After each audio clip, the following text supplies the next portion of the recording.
आज हम करेंगे क्लास 10th की हिंदी की वर्कशीट 25 जिसकी डेट है 6 सितंबर 2021। इसमें हमें एक अपठित गद्यांश दिया हुआ है और जो कि प्रकृति के ऊपर है। ठीक है, तो चलिए पढ़ते हैं इसे और फिर पूछे गए प्रश्नों के हल देखेंगे। आत्मविस्तार का मतलब होता है हमारे पास जो कुछ अच्छा है उसे प्रकृति में बांटें। प्रकृति विराट है और जड़ चेतन सारे प्राणी संविष्ट हैं। मैं कुछ नहीं हूँ, किसी अदृश्य शक्ति का दिया हुआ उपहार हूँ। प्रकृति ने हमारे लिए संसाधन जुटाए हैं।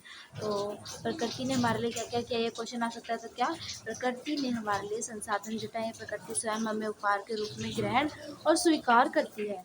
हमें यह भली भांति समझना चाहिए कि अगर हम उसके लिए उपहार नहीं होते तो प्रकृति हमारे पालन पोषण सुरक्षा संवर्धन के लिए इतने संसाधन नहीं जुटाती। प्रकृति हमारी हर सुख सुविधा का ध्यान रखती है। प्रकृति के लिए हम में से कोई छोटा बड़ा नहीं है। हम सब इस स्वभाव से स्नेह वर्षा करती है।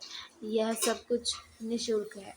क्या कभी हम निस्वार्थ भाव से किसी की सेवा के लिए प्रस्तुत होते हैं? प्रस्तुत होने की बात तो दूर, इन चीज़ों पर हमारा कभी ध्यान नहीं रहता। यहाँ तक कि अनंत वत्सला प्रकृति को प्रेम से कुछ पल देखने के लिए भी हम समय नहीं निकालते हैं। प्रकृति से साक्षात्कार होने नहीं होने के कारण मनुष्य अपनी मूल प्रकृति से कोसों दूर है। उसे प्रवृत्ति प्रकृति जन्य नहीं है, अर्थात वह अपने स्वभाव में नहीं है। प्रकृति जन्य नहीं है अर्थात वो अपने स्वभाव में नहीं है। हमें भी प्रकृति को उपहार के रूप में ही स्वीकार करना चाहिए, क्योंकि प्रकृति ने हमें भी उपहार के रूप में स्वीकार किया है। इसलिए प्रकृति भी हमारा बहुत ध्यान रखती है, इसलिए हमें भी प्रकृति को उपहार के रूप में स्वीकार करना चाहिए। तो ये था आज का आपठित गद्यांश। इससे संबंधित कुछ प्रश्न हैं। गद्यांश को पढ़कर निम्नलिखित प्रश्नों के उत्तर दीजिए।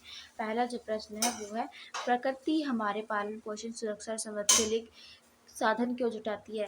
पहला है क्योंकि यह उसका कार्य है। प्रकृति प्रवृत्ति स्वयं हमें उपहार के रूप में ग्रहण और स्वीकार करती है, क्योंकि ऐसा करना उसकी मजबूरी है। इनमें से कोई नहीं। तो इसका सही उत्तर रहेगा खा, क्योंकि प्रकृति स्वयं हमें उपहार के रूप में ग्रहण और स्वीकार करती है। क्वेश्चन नंबर 2 है, प्रकृति में दो प्रकार के प्राणी कौन कौन से हैं? जीवित और मृत, सुखी और दुखी, आस्तिक और नास्तिक, जड़ और चेतन। तो इस गद्यांश के अनुसार हमें बताना है, तो इसका आंसर रहेगा डी ऑप्शन, जड़ और चेतन। थर्ड देखते हैं, प्रकृति से हमें क्या सीखना चाहिए? निस्वार्थ सेवा हेतु तत्पर रहना चाहिए, सदा अपनी सुविधाओं के बारे में सोचना चाहिए, किसी को कुछ भी नहीं देना चाहिए, स्वार्थ पूर्ति में लगे रहना चाहिए। तो इसका सही जो ऑप्शन होगा वो होगा क, कि निस्वार्थ सेवा हेतु तत्पर रहना चाहिए हमें। ठीक है। उपहार शब्द में कौन सा उपसर्ग है? हार, पहाड़, उप, इनमें से कोई नहीं। तो उपसर्ग क्या होता है? जो शब्द के आगे लगते हैं, तो उप यहाँ उपसर्ग है इस शब्द में। ठीक है, उप उपसर्ग है।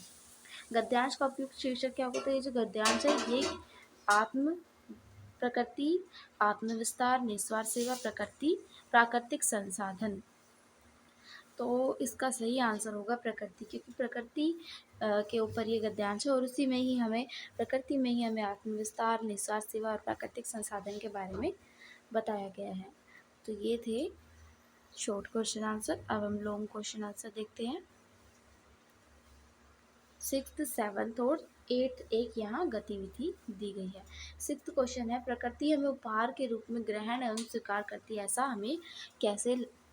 हम कैसे कह सकते हैं? तो इसका आंसर देखते हैं। तो यहाँ हम इसका आंसर लिखेंगे, प्रकृति हमें उपहार के रूप में ग्रहण एवं स्वीकार करती है। ऐसा हम इसलिए कह सकते हैं क्योंकि प्रकृति ने हमारे पालन पोषण सुरक्षा और विकास के लिए इतने संसाधन जुटाए हैं। प्रकृति हमारी हर एक सुख सुविधाओं का ध्यान रखती है। तो ये क्वेश्चन नंबर 6 का आंसर हो जाएगा। क्वेश्चन नंबर 7 है, प्रकृति के प्रति हमारा भाव कैसा होना चाहिए और यह भाव हम कैसे प्रदर्शित कर सकते हैं अपने मित्रता से चलिए। तो प्रकृति से हमारा स्वभाव कैसा होना चाहिए? मित्रता पूर्वक होना चाहिए, बहुत ही अच्छा स्वभाव होना चाहिए, प्रकृति जन्य होना चाहिए। हम प्रकृति को उपहार के रूप में स्वीकार करके तथा पर्यावरण का संरक्षण करके इस भाव को प्रदर्शित कर सकते हैं। क्योंकि इस भाव को हम कैसे प्रदर्शित कर सकते हैं कि प्रकृति के प्रति हमारा कैसा भाव है और उस भाव को हम किस तरीके से प्रदर्शित करेंगे। तो प्रकृति को नुकसान नहीं पहुंचाना, हमें प्रकृति को उपहार के रूप में स्वीकार करना और फिर पर्यावरण का संरक्षण करना है और इस भाव को हमें प्रदर्शित करना है। 8वां है गतिविधि। इस प्रकृति से साक्षात्कार के अभाव में हमारी प्रवृत्ति प्रकृतिजन्य नहीं है, तो हमारी प्रवृत्ति कैसी है जो अपने स्वभाव में नहीं है। अपने शिक्षकों और मित्रों से चर्चा करके लिखना है, तो ये खुद भी कर सकते हैं क्योंकि ये गतिविधि है। तो प्रकृति से साक्षात्कार के अभाव में हमारी प्रवृत्ति प्रकृतिजन्य नहीं है, ये वर्कशीट में आया था, बल्कि हमारी प्रवृत्ति स्वार्थी है जिसे हम पर्यावरण की उपेक्षा कर रहे हैं। तो ये भी वर्कशीट में आया था। यहाँ दिया गया है कि प्रकृति के साक्षात्कार नहीं होने के कारण मनुष्य अपनी मूल प्रकृति से कोसों दूर है। उसकी प्रवृत्ति प्रकृतिजन्य नहीं है, अर्थात वह अपने स्वभाव में नहीं है। हमें प्रकृति को उपहार के रूप में स्वीकार करना चाहिए। ठीक है, तो निस्वार्थ भाव रखते हैं सब, तो यही इसमें बताया गया है। ठीक है, तो आज की ये वर्कशीट थी, बहुत ही आसान थी, तो उम्मीद करती समझ आई होगी। Thank you.